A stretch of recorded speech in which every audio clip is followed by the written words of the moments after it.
So that is why we need mental health data. So the question is, how do we get this data?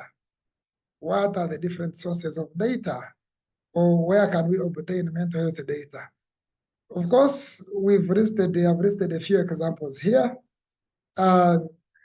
One source could be from surveillance and surveys. So for instance, demographic health surveys, we could have behavioral surveys, surveillances. So that is one aspect. So we can use secondary data, which we can get from such different types of surveys. The other one could be observational data. So this is whereby we have intentional studies. We carry out some cross-sectional studies and we should be able to obtain the data.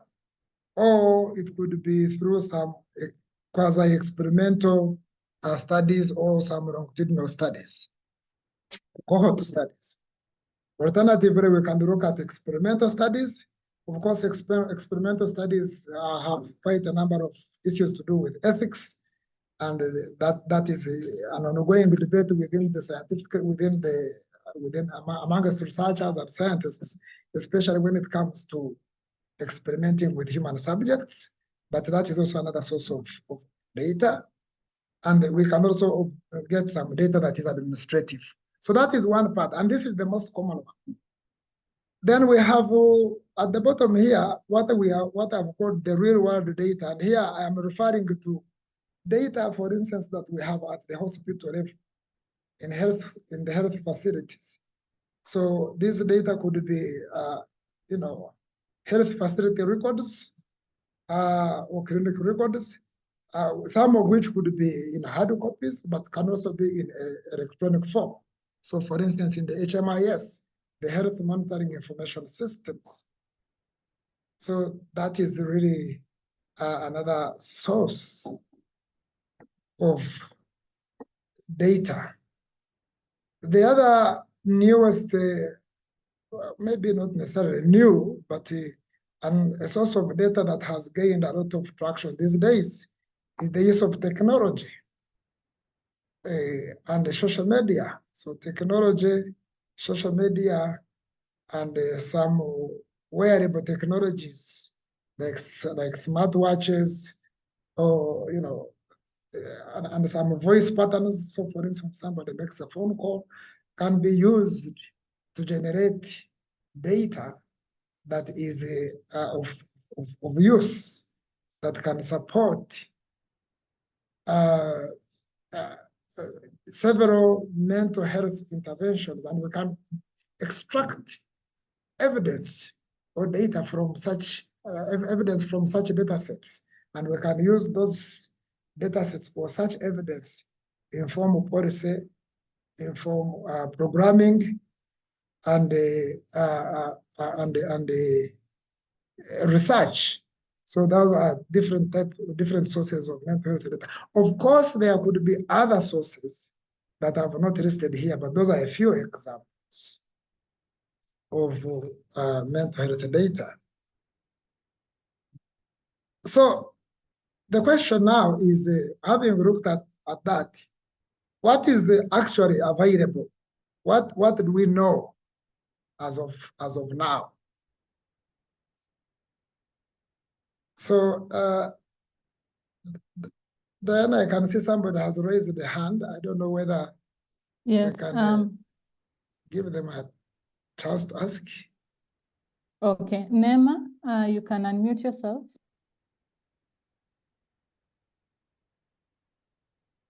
Nema, are you there? Okay, I think Sainabu, I hope I pronounced it well. Sainabu, you can unmute yourself. Thank you, Diana.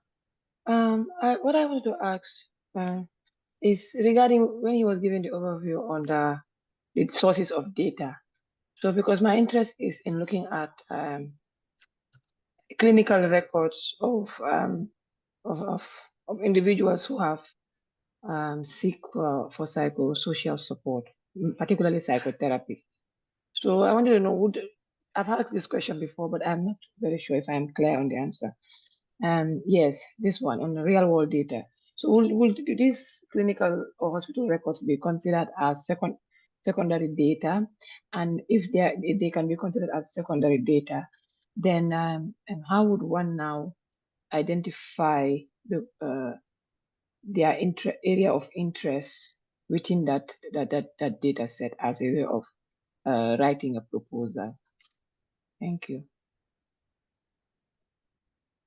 Okay, so I will attempt to answer that, and you also keep an eye on the chat in case some of my colleagues answer that. But yes, the truth of the matter is that the hospital records that are looking at the clinical patterns of an individual are considered secondary data. And of course, in different countries, clinical records could be both paper-based or it could also be electronic. So if whether they are paper-based or they are electronic, it means you as an individual, you need to come up with some sort of what do you want to focus on?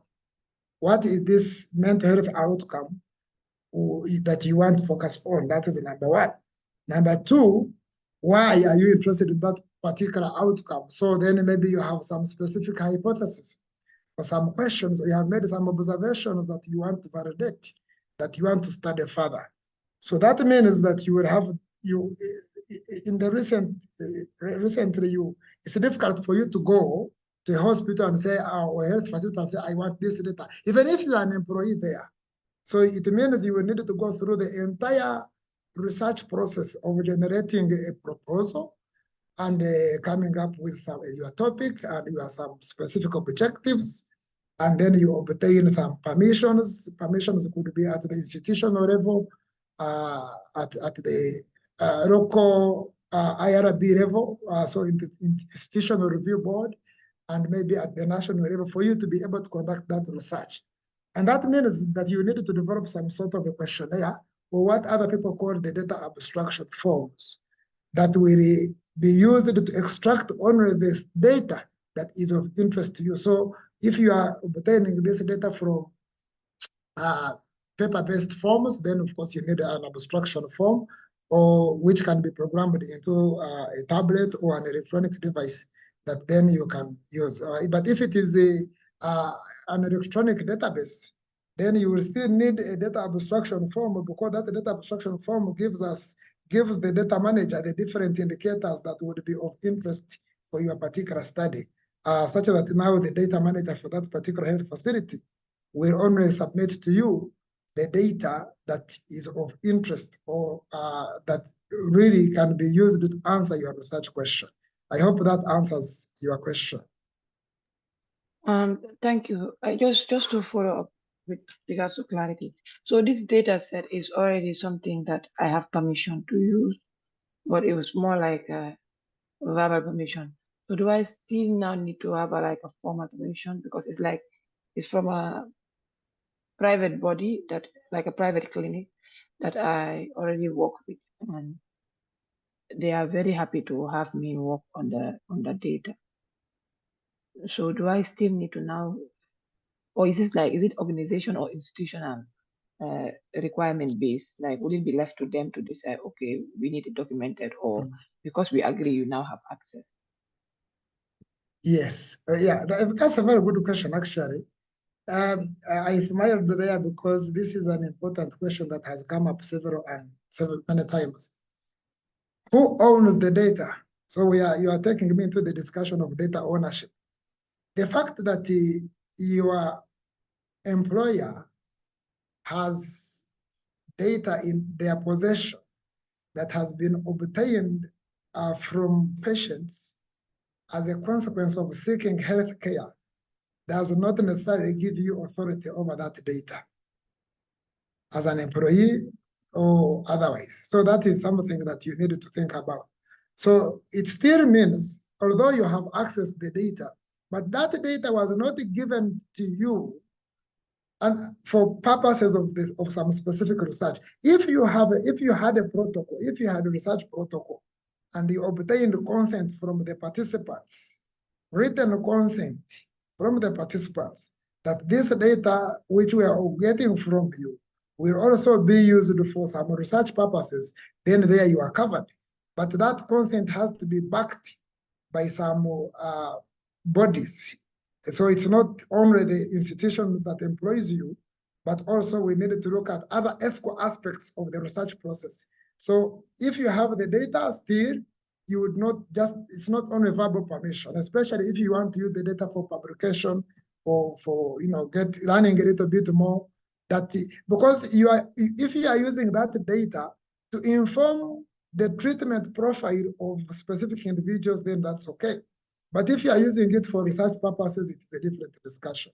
You would still need to seek approvals at the national, at the local and national levels within your specific country. But I know that each country, at least almost each country has what we call the Data Protection Act, so that you need to look at. Each country has a body which we call a regulatory body that regulates the kind of research which should be carried out and how that research should take place, and also dictates on the use and reuse of secondary data. So you may also need to check with that to be sure that you are covered. Okay? So maybe we can take one more question, Diana, and then I go back to the slides. Yes. I cannot see any question on Q&A, so I think we can. No, in the hand. The people who have raised the hand, it could be. Are you in response to what I've just said. Okay. Ayutu Kabede, you can unmute yourself and ask your question. Are you there? Ayantu, sorry. Okay, well, we are waiting for him. Let me unmute Abraham. Abraham, you can unmute yourself and ask your question. Okay. Are you hearing me? We can hear you faintly. Can you raise your voice? Yeah, let me ask. My question is, here in the source of mental health data, my worry is we are missing the primary data like case studies, because of most of the health data are hidden in the clinical setting. Because during diagnosis, they are misdiagnosing most of the time. We have to clarify here about the source of data as primary source of data, as I think adding the case study is important for me. What will be your idea here? Thank you. Thank you very much, Abraham. Yes, of course, this is basically a sample listing of different sources of data. They are not exhaustive. Depending on the study design, you can, of course, look at other data sources. So I think if I got you very well, did you mean the case control kind of studies? Is that correct? No, like that. Case reports, different case reports from clinical setting. It could be one of the primary, one of datas. They are not case reports. Yes. Yeah. Yeah. Yes. That case reports may have its own felt during history taking and in different history taking ways. Misdiagnosing can be happened. So to clarify that, this information should be clearly put down in order to diagnose and to get real source of mental health problems. Have you got me? Yes, I get you very much. I get you very well, Abraham. Yeah, you are very right, definitely. That, case reports really is also very useful to understanding a specific case or a specific individual in terms of what could be the risk factors for that particular situation. So that is very correct, and I think that is also another source of data. So yeah, so this one is basically a sample of different sources of mental health data. There could be more, but thank you very much for that addition, Abraham. Thank you. Okay. Thank you. Yeah, allow me to continue and talk about the global evidence on aspects to do with mental health data. So this is basically a snapshot that in 2022, the World Health Organization estimated that about 450 million people are affected by mental health illness globally. And this contributes to 14% of the global burden of disease. It is correct? Is it not correct? Is it an underestimation? Is it an overestimation? We shall look at that. We also know that mental health problems affect about 10 to 20% of the children and adolescents worldwide. Again, whether this is statistic is valid or not valid, or realistic or not, that is a question that we can look at maybe in the next few slides. And we have also seen that that mental health disorders contribute to about 16% of the disease load among adolescents and young people. So these are statistics that we have. And we saw recently that following the COVID-19 outbreak, the prevalence of anxiety and depression increased by 25% globally. How did we get this statistic? So these are statistics that we know of, that have come to our attention. So, sorry about that, my screen.